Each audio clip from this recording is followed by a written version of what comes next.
France FAO announces increase in world food prices in April. Eurozone inflation remains steady at 2.2% in April.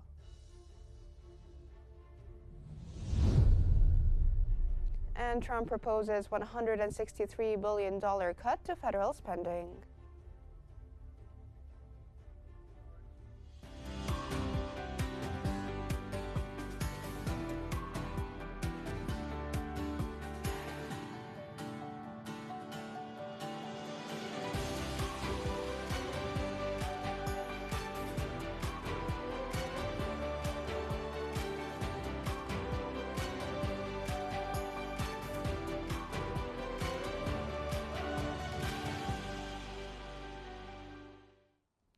The United Nations Food and Agriculture Organization has stated that global food commodity prices increased in April. The increase was driven by higher cereal, meat, and dairy product prices that outweighed falls in sugar and vegetable oils. The FAO Food Price Index, which tracks monthly changes in a basket of internationally traded food commodities, averaged 128.3 points in April, up 1% versus the March estimate of 127.1 points. The agency also decreased its estimate slightly for global cereal production in 2024 to 4.848 billion tons from 2.849 billion.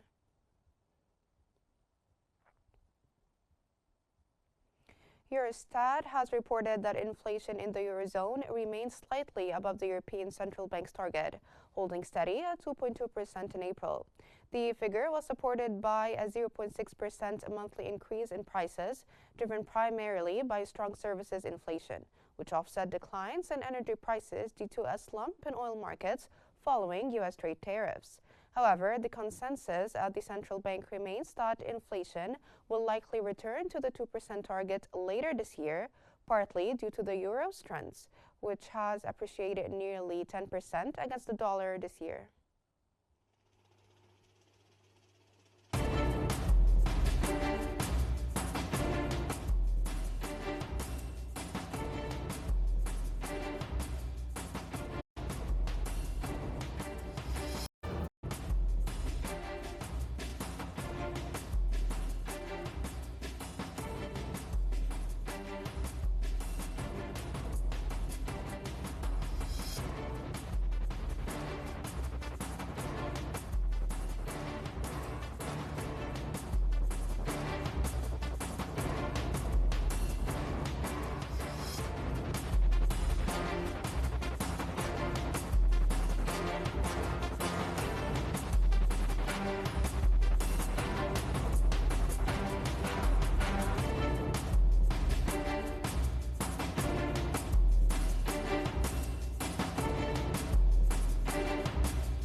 Reuters has reported that Euroclear plans to seize and redistribute about 3 billion euros of Russia's funds that are frozen at the Belgian clearing firm.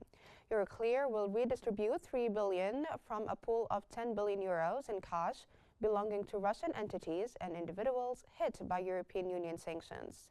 The money will be used to compensate Western investors after Moscow seized cash held in Russia in recent months, escalating attempts by both sides to recoup billions in funds affected by the conflict in Ukraine.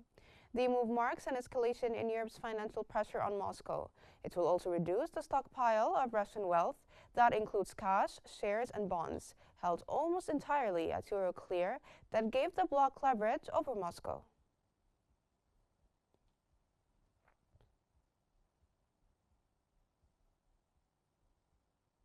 The Italian National Institute of Statistics has reported that the country's jobless rate rose slightly to 6% in March from 5.9% in February. This increase coincided with a loss of 16,000 jobs during the month. The youth unemployment rate for those aged 15 to 24 also increased, reaching 19% in March, up from 17.8% in February. Despite the job losses, the overall number of employed individuals in Italy rose by 450,000 or 1.9% compared to March 2024. The employment rate remained stable at 63%, one of the lowest in the Eurozone.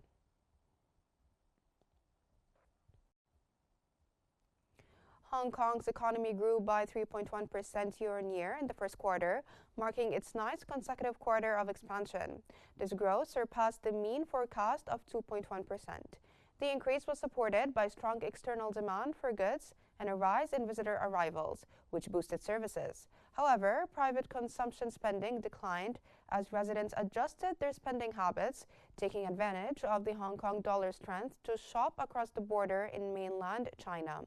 On a seasonally adjusted quarterly basis, the economy expanded 2% in January to March.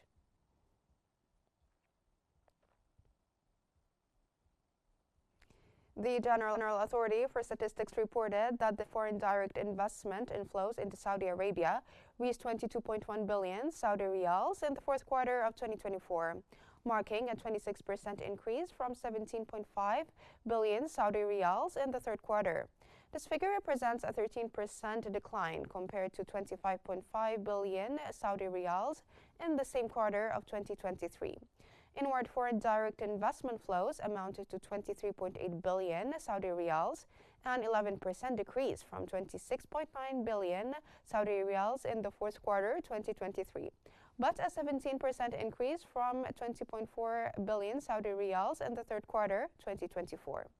Outward foreign direct investment flows were 1.8 billion Saudi riyals, up 20% from 1.5 billion Saudi riyals in the fourth quarter 2023, but down 39% from 2.9 billion Saudi riyals in the previous quarter.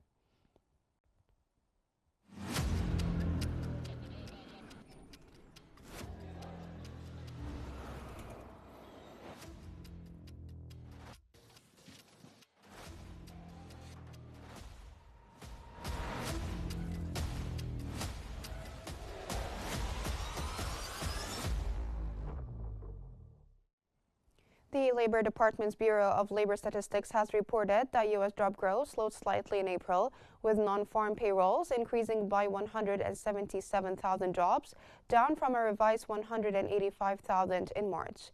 The unemployment rate remained steady at 4.2%. Economists had expected a gain of 130,000 jobs, while the unemployment rate held steady at 4.2%. The report does not yet reflect the impact of President Trump's tariff policies, which have created economic uncertainty. The imposition of tariffs, including a 145% duty on Chinese goods, has sparked a trade war and left businesses in a state of paralysis. U.S. construction spending unexpectedly declined in March, with the Commerce Department reporting a 0.5% drop following a slightly revised 0.6% increase in February. Economists had anticipated a 0.2% gain for March after a previously reported 0.7% rise in February. Private construction projects decreased by 0.6%, with residential construction down 0.4% due to high mortgage rates and tariffs, which have raised construction costs by about $10,900 per home. Investment in private non-residential structures dropped 0.8%, while public construction spending eased 0.2%. State and local government spending also fell 0.2%, and federal project outlays decreased by 0.4%.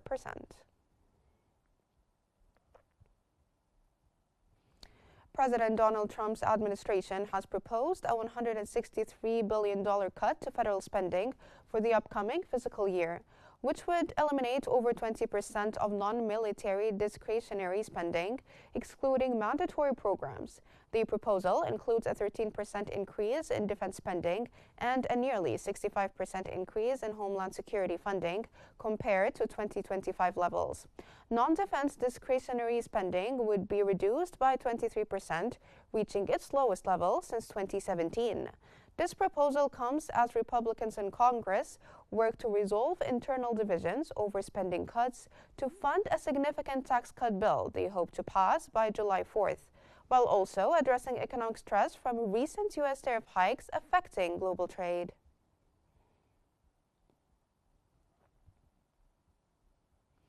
The White House has announced that President Donald Trump signed an executive order aimed at cutting federal funding to NPR and PBS, labeling the news outlets as biased and partisan. The order instructs the Corporation for Public Broadcasting to cease direct funding to these organizations and to minimize indirect funding as well. Both NPR and PBS have warned that these funding cuts would disrupt essential media services and negatively impact Americans who rely on them for credible news, especially during emergencies. Additionally, the White House plans to ask Congress to rescind $1.1 billion in CPB funding, equivalent to 2 years' worth of support. President Donald Trump has planned to strip Harvard University of its tax-exempt status, Trump posted on his social media platform, without specifying when he might take action. The plan sets up another potential legal fight with the Ivy League school amid his wider crackdown on elite universities and the U.S. education system. In response, Harvard said the move would be unlawful and unprecedented. It added that there's no legal basis to rescind Harvard's tax-exempt status. That would also cut money available for student scholarships, medical research, and technological advancements that drive economic growth.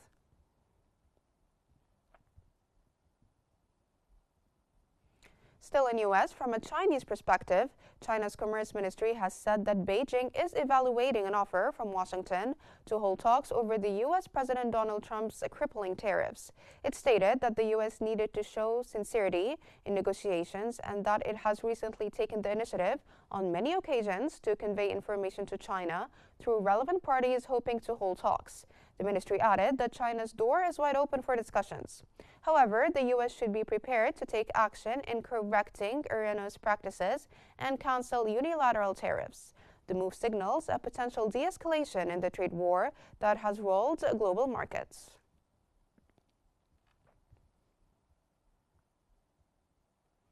Joining us from Washington is Justin Thomas Russell, Executive Director of the Global Foreign Policy Center of Washington, to discuss the latest developments related to the American economy.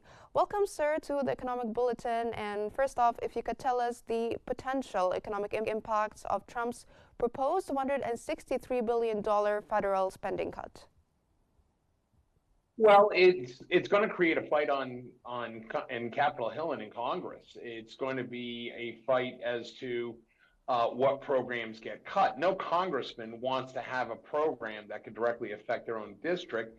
And quite frankly, there's a lot of programs that could affect red Republican districts and take money, jobs, or economic growth away. So I'm not really sure that this was well thought out. This, to me, looks like a very similar shotgun, throw spaghetti at the wall approach, kind of like what they took with the tariffs. It's not that easy. There is a lot of strategic and surgical cutting you're going to have to do to cut that much funding without affecting somebody's district that's important to Donald Trump getting elected. So again, this is very early and everybody's still trying to dissect what's happening. Now, regarding the 23% reduction in discretionary spending, how might this affect public services? Well, I mean, if you look at, the effects of money that goes to the Department of Health and Human Services, the money that would go to public health service, those in rural communities that depend on public health service clinics for their medical care, that could get cut. They may have to travel 2 or 3 hours to see a doctor for either routine or even in some instances emergency medical care. You look at postal service. Does the postal service get some of their funding cut? There are communities, rural communities, that could be very directly impacted by mail and package delivery. The bottom line here is, and this is what I don't think the Trump administration has thought about, is when you talk about non-discretionary or discretionary non-defense spending cuts, it cuts into healthcare, it cuts into public services. Does this affect Social Security and the offices that support Social Security recipients? There's a Yes, taking a lot of closer look at the affected sectors, I want to build on this. How could these cuts affect federal funding for education, health, and infrastructure as well? Well, if you look at, if you look at the programs that would be affected, also basically all civilian agencies, let's talk about Department of Transportation. That means that some highways might not get fixed. There are potholes or the guide rails that are required for highway safety may not be installed or properly maintained. Education, well, Department of Education is going to be gutted anyway. So that means that the states are going to be reliant. The question is, do the states have the funding and the capacity to support growing education needs at the local state level? Mhm. You look at, we already talked about healthcare, even air safety. You talk about, are you going to make cuts to the Federal Aviation Administration? Does that mean, are you going to be able to fill all of those empty seats in the air traffic control towers and the air traffic centers that have been the focus of a lot of scrutiny, especially by the Trump administration? If you can't fill those, is air safety going to be impacted? There's Mhm. a lot of direct impacts in this. Mhm. Now, sir, given the recent slowdown in job growth, how significant is this in the context of broader economic policy? Excuse me. Well, we have to be really careful about this. The numbers that the Bureau of Labor Statistics put out is kind of a little bit of an identity crisis. If, as you reported, the a large amount of the economists were expecting somewhere in the area of about 130 to 145,000 job increases during this reporting period. What came out this morning was just slightly over 177,000, which is a lot bigger than I think economists had looked at. What the economists here that I've talked to in Washington and in the eastern part of the U.S. are saying is that this is really a conundrum as far as having an economy that should be displaying signs of stress, but yet we're still continuing to grow, yet we still haven't really felt the repercussions of the Trump administration. The jobs that were reported happened last week before the last ships with tariff goods coming in from overseas are going to make landfall here in the United States. Mm. So I think it's still early to tell exactly what the impact is, because right now, we're seeing a hold on cuts in interest rates. At the same time, we're seeing job growth. That doesn't necessarily coincide or make sense economically here in the United States. Mhm. Now, tackling the elephant in the room, which are the rising tariffs, to what extent are they already impacting construction and employment sectors?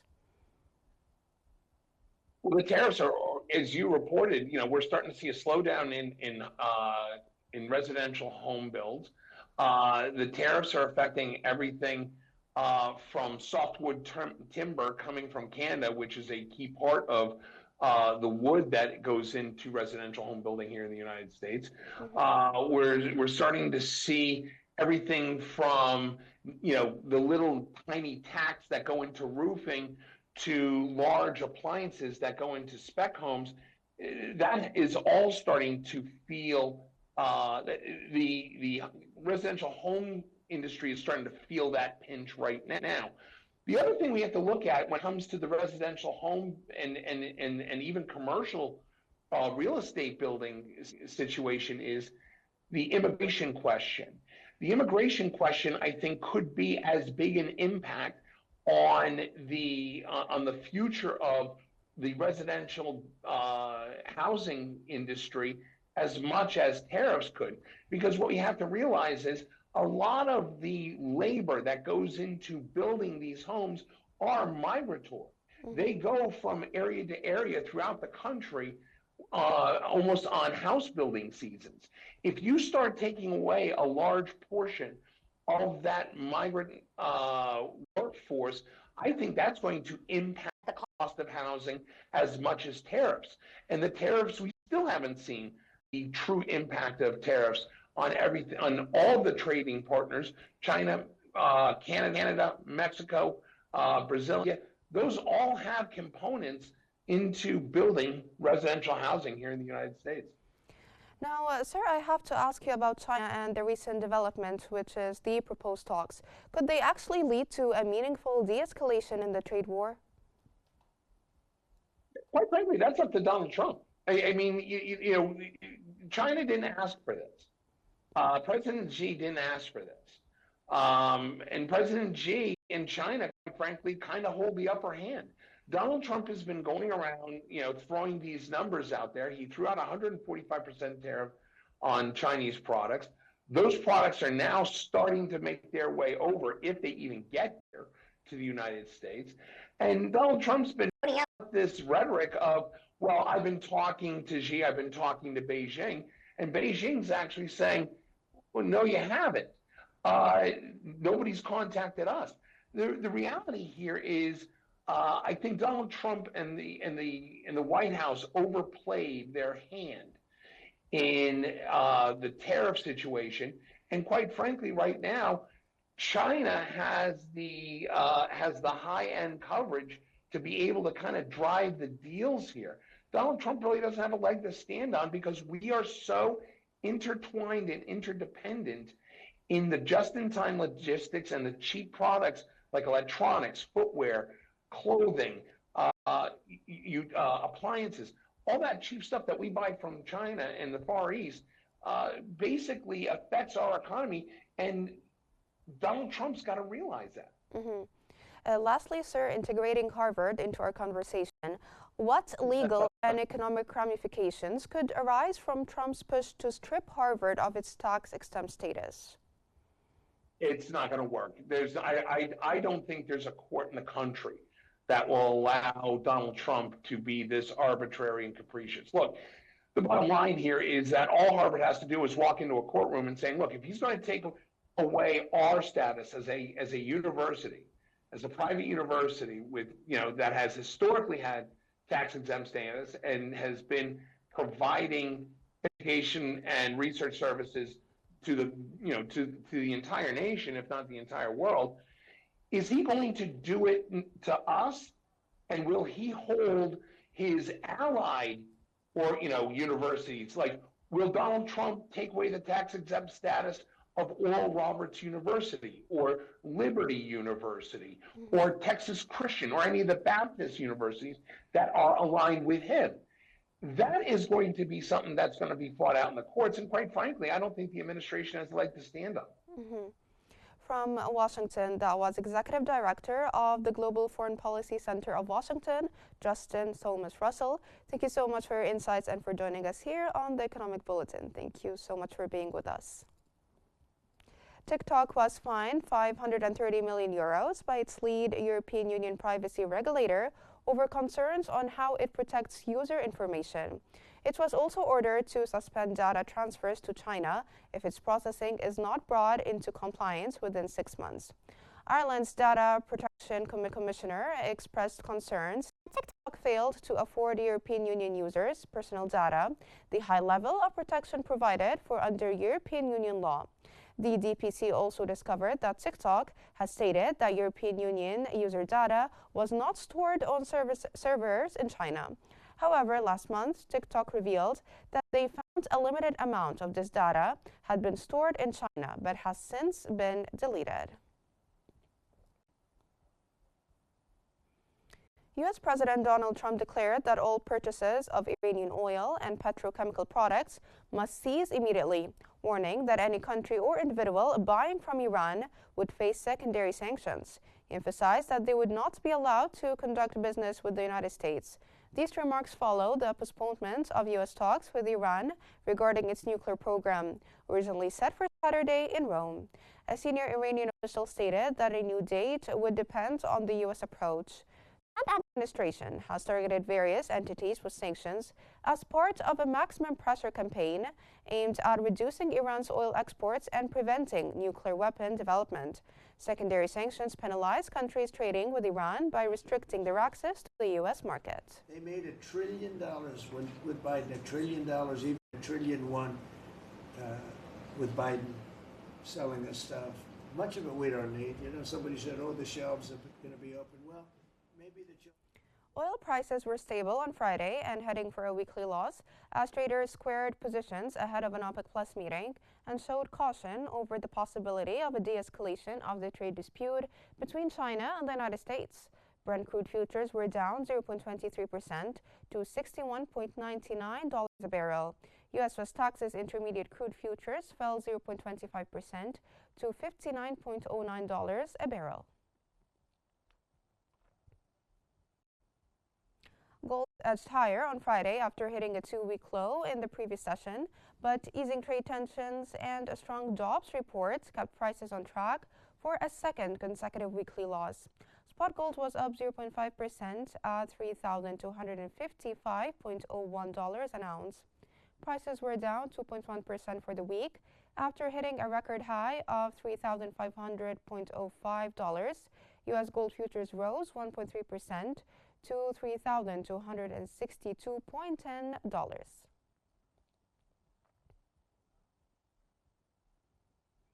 In markets, global shares witnessed a collective rise on Friday.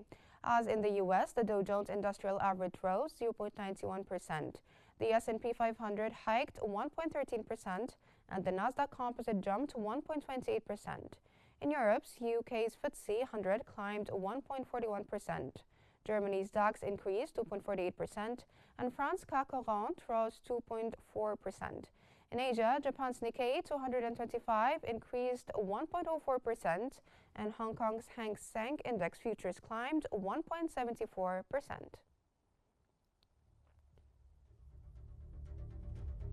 That brings us to the end of our economic bulletin. Here's what we've been covering. UN's FAO announces increase in world food prices in April. Eurozone inflation remains steady at 2.2% in April. And Trump proposes $163 billion cut to federal spending. This concludes our economic bulletin. Don't forget to follow Q News on YouTube, Facebook, X, Instagram, and TikTok at Q News EG to stay informed. Thank you for watching and stay tuned for more updates on Q News.